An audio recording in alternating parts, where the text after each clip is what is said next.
Throughout 2021 and 2022, Russian military buildup on the border of Ukraine has escalated tensions between the two countries and strained bilateral relations, with the United States sending a strong message that invasion would be met with dire consequences for Russia's economy. Galicia fell to the Austrian Empire, and the rest of Ukraine to the Russian Empire. While right-bank Ukraine belonged to the Polish-Lithuanian Commonwealth until late 1793, left-bank Ukraine had been incorporated into Tsardom of Russia in 1667, under the Treaty of Andrusovo. In February and March 2014, Russia invaded and subsequently annexed the Crimean Peninsula from Ukraine. This event took place in the aftermath of the Revolution of Dignity, and is part of the wider Russo-Ukrainian conflict. Despite these improvements, the IMF reported in 2018, that of all the countries in Europe, Ukraine had the lowest GDP per capita. In April 2020, the World Bank reported that economic growth was solid at 3.2% in 2019, led by a good agricultural harvest and sectors dependent on domestic consumption. Ukraine is in Eastern Europe and shares a border with Russia. It used to be part of the Soviet Union but became an independent country in 1991.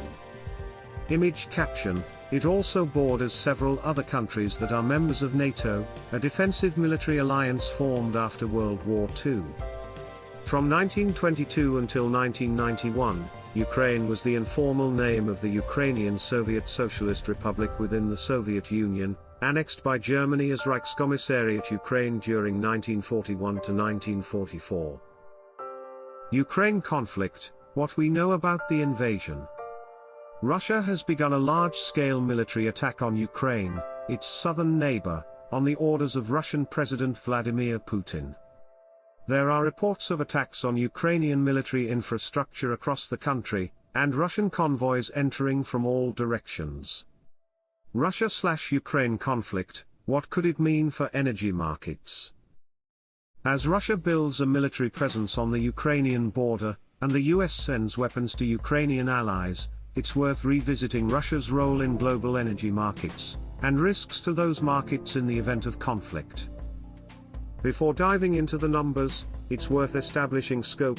A conflict could be violent, spread beyond borders and result in a humanitarian crisis, or it could be none of those things, as was the case with the annexation of Crimea in 2014. Western-led sanctions could include China and be effective, or Western allegiance could fracture, resulting in ineffective sanctions. None of these sorts of questions will be addressed, though it will be assumed that China skirts Western-led sanctions, as they have done in Iran.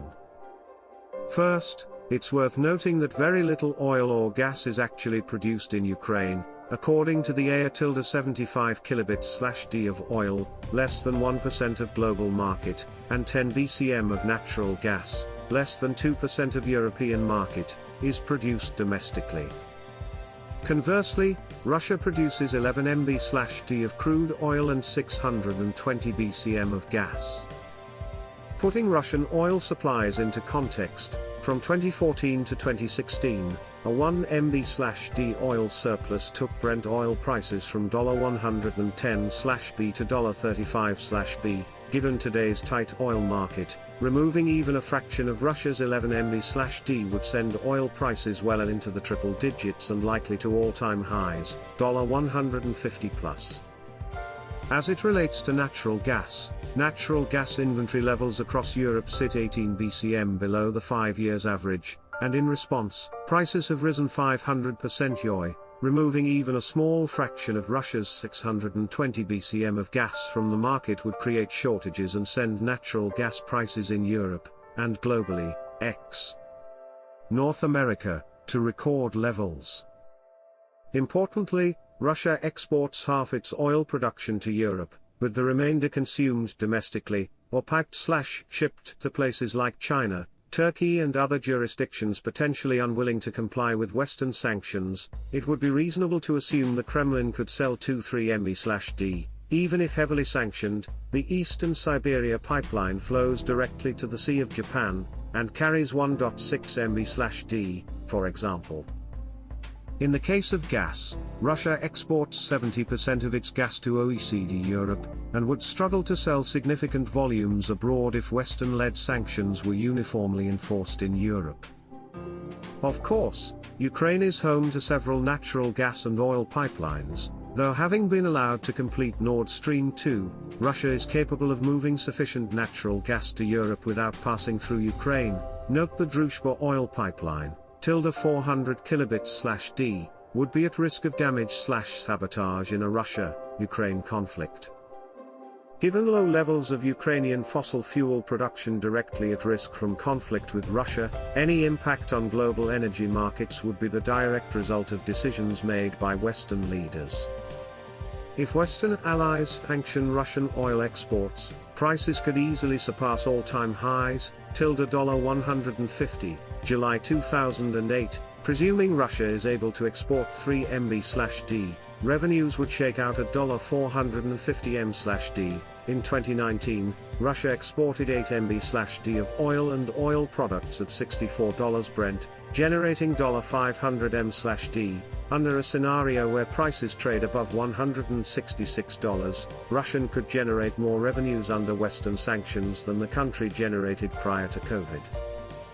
Meanwhile, $150 oil in the West would accelerate already rising inflation levels by producing record prices at the pump, and driving chemicals prices, the core ingredient in everything from latex gloves, to polyester suits, to new highs. Sanctioning Russian gas would hit Russia's bottom line, given the Kremlin's relatively restricted ability to export outside of Europe. However, it would come at a heavy price for energy consumers globally. Heating bills, electricity bills, fertilizer prices and associated food costs would all reach record levels. Perhaps surprisingly, the US industrial base, gas feedstock chemicals, fertilizer, LNG exports, would benefit, as domestic gas prices remain disconnected from global markets. Outside of New England.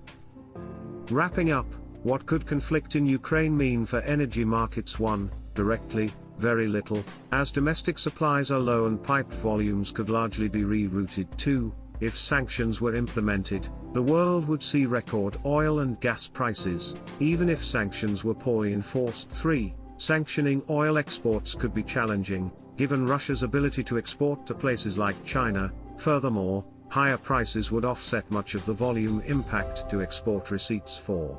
Sanctioning gas exports could cut into Russia's export revenue, but would create energy shortages globally and drive costs for everything from heat, to electricity and food to new highs. 5. Those most impacted by high prices and shortages would be the 3P people worldwide living in energy poverty, as every molecule of coal, gas and oil would be bid up and exported to the wealthy, Western nations implementing the sanction.